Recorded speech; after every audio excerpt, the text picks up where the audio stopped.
Sholat berjamaah itu sebetulnya prinsip dari mengatur masyarakat dan negara. Nah, perhatikan di sana.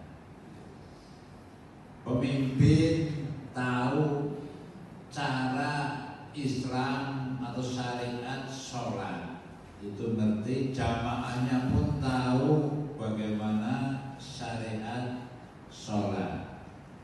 Imam tahu kapan dia batal jadi imam sholat, dan makmum tahu kapan imam itu batal. Dan bila batal, apa yang dilakukan oleh makmum itu juga jelas.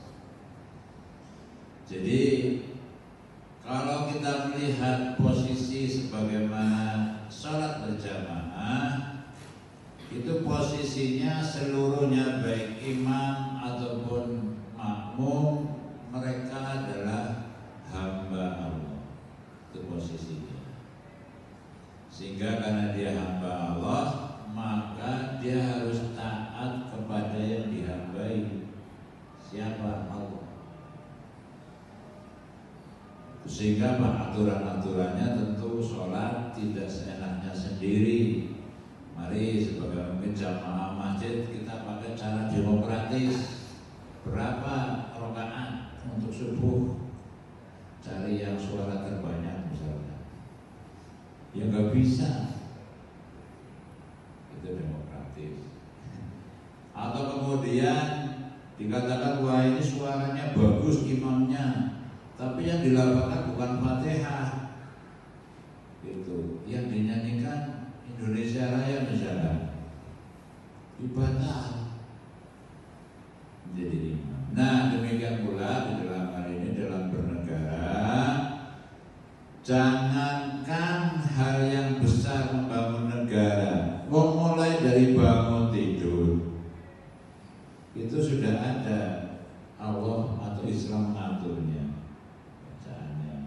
Belum nanti buang air, hal yang remeh-temeh, apalagi sampai dengan bangun negara. Islam juga telah membuatnya. Oleh karena itu di dalam ayat tadi dipotong ya alladzina amanu atiullah. Yang pertama disuruh taat kepada Allah secara mutlak, wa atiur rasul, dan taatlah kamu kepada Rasul juga secara mutlak. Yang berikutnya wa ulil amri, tanpa wa atimu. Artinya taatlah kalian kepada ulil amri, tapi ketaatannya tidak mutlak. Bahkan diteruskan fa in tanaza'tum fi syai'in farudduhu ilallah wa rasul. Apabila kamu berbeda pendapat, maka kembalikan kepada Allah dan Rasulnya. Bukan dikembalikan kepada lobi-lobi politik, bukan dikembalikan kepada suara terbanyak, bukan dikembalikan sekedar keputusan di gelap gulita tiba-tiba putus ya. Malam hari di ruang tertutup diputuskan. Bukan seperti itu, kembalikan kembali.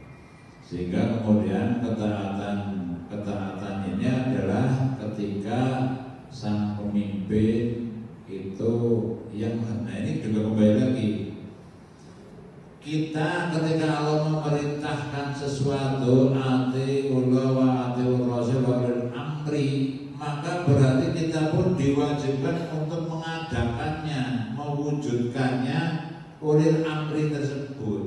Ulil amri yang dia tunduk dan patuh kepada Allah, menjalankan hukum-hukumnya Allah, bukan kemudian menjalankan sunnahnya Aristoteles atau sunnahnya Montesquieu atau sunnahnya Cicirusu ya, itu apalagi sunnahnya Utantula sama Buliwa, itu jauh sekali.